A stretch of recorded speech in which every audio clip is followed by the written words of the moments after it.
Awesome. Well, I'm Tara Wade, natural resource economist at the Southwest Florida Research and Education Center. That's in Immokalee, Florida.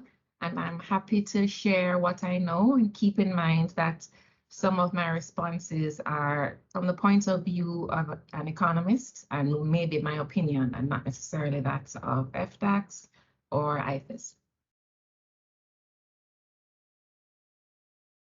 Well, in general, conservation practices are systems of practices or field management measures that help improve soil and water quality. So it's really an umbrella term for lots of different practices or combinations of practices. FDACS has a particular take on BMPs. And for them, a BMP is a practice or combination of practices that determines the most effective or that is most effective for improving water quality in agricultural and urban discharges. The location of the practice matters, and whether or not the practice is economically feasible to the farmer also matters when they're deciding where practices are applied. We don't have to limit it to citrus. Best management practices are good for all crops. So, for all crops, BMPs help to improve nutrient and water use efficiency. So, for example, if you were to, say, purchase variable rate technologies to help ensure that you get reduced amount of inputs that you use, like nutrients, pesticides, herbicides, and that they're placed in the right place, and that they're placed at a time when the plant needs them most. These things will help you to reduce your nutrient use, and that can be applied to other inputs as well. So the short answer is yes. There are affordable ways to incorporate BMPs into your practices. There are a lot of different BMPs. So some BMPs will be inexpensive, like following IFAS recommendations, or BMPs that would have you reduce the number of inputs that you use and not necessarily change anything to your management practice. So those things would save you money. But then you have some that are way more expensive, like tailwater recovery or purchasing some precision agriculture technology. So it's going to vary depending as far as affordability. Even though there are always trade-offs. So even though a practice may be affordable, if a farmer suspects or anticipates that they'll have a yield loss from using that practice, they may be less likely to do that. So not because a practice is more affordable on the front end doesn't mean that there aren't costs for them later on, and they're aware of this and have to examine those trade-offs. So affordability does not equal adaptability. Well, following IFAS recommendations, I would say is one. And that's some of the nutrient management practices are really easy to follow, and citrus growers are following them. I would say a specific practice that's popular is using variable rate technology. I think a lot of citrus growers use that, and I would say the irrigation and nutrients technologies. I think this is a really good question. Growers know what works on their farms. They always have to ensure that the BMP, first of all, is appropriate for the production system and will help meet that environmental goal. So there's your production system, but also what are you trying to alleviate with the BMP? What's the environmental benefit that you're trying to achieve?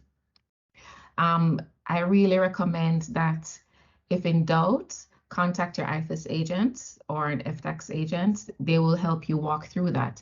But growers really need to do their homework and put pen to paper or pencil to paper and work with their enterprise budget. They need to calculate the costs and the benefits. Look at the synergies with your own farming practices and what you'll have to change if adopting this BMP, but write the numbers down. Don't keep them in your head. Keep track of production changes like labor costs, chemical costs, etc. before and after you adopt. This will show you in real terms if the practice is affordable for you and appropriate for you. IFAS for one, IFAS agents, EDIS documents, but also go to the FDAC's website, the Office of Agricultural Water Management or Water Policy, and see if make sure that you're compliant with BMPs and see what's available. If you have any doubts, then contact them directly or contact your local IFAS agent, extension agent directly, and they can help you with all of that.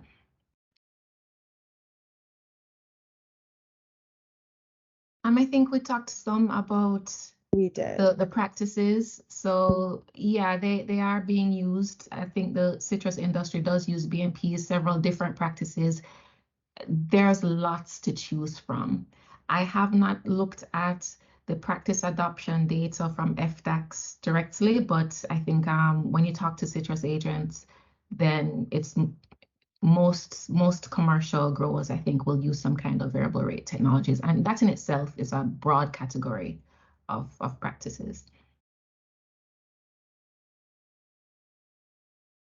I think that's a really good question as well. I will have to check, but I'm not aware of any specific numbers that tie BMP use to the impact in the citrus industry, either to profits or efficiencies. So I don't have a straight answer for that. But in general, BMPs are designed to balance environmental improvements and agricultural productivity.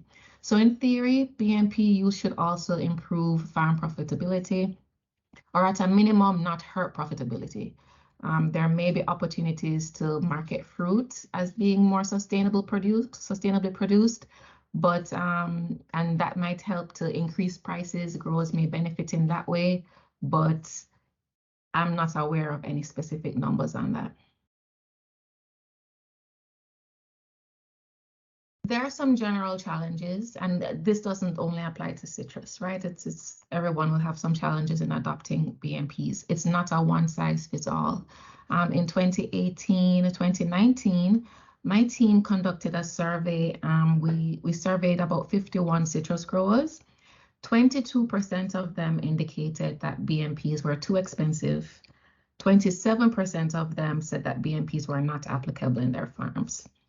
So, for example, control release fertilizer is a lot more expensive than other forms of fertilizer. And that's one, so that might be one BMP that farmers may opt not to use. You know, it's not cost effective for them, although it might be helpful for the environment.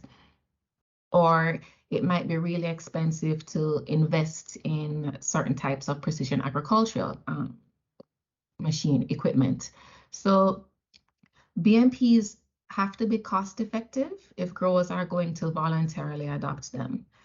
We need to get creative and find lower cost solutions that can help address our environmental issues. And we need to make those solutions or those programs accessible.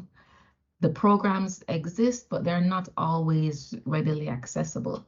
Things that work for a large farm will not work for a smaller farm. So a lot of these policies are kind of one size fits all, and it's not going to address everyone's needs. So this is a challenge that as scientists we need to overcome, and as policymakers and economists we need to overcome.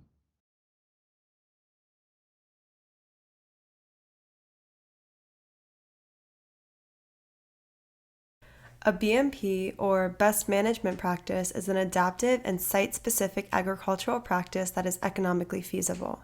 They can be used by farmers when they are accounting for the long-term sustainability of their land, along with the environmental and public health impacts of the farming practices. BMPs can include nutrient management practices that can help manage nutrient application and minimize the impacts that these nutrients can have on water sources. Irrigation management practices are methods used to decrease water usage and overwatering, along with nutrient loss into the environment. BMPs generally aim to reduce the use of nutrients while preserving our water sources for both current and future generations to enjoy in an economically beneficial way.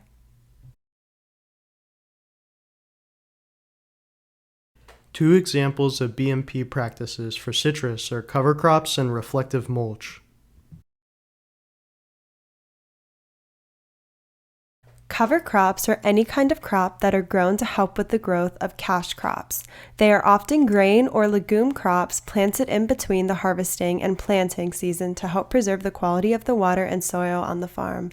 Cover crops have been used to improve soil quality, combat erosion, increase soil nutrition, and lessen soil compactation. Farmers are therefore using cover crops to increase crop production as the cover crops improve soil quality overall. More consistent yields have been a byproduct of cover crops rather than unpredictable large and small swings that vary by year.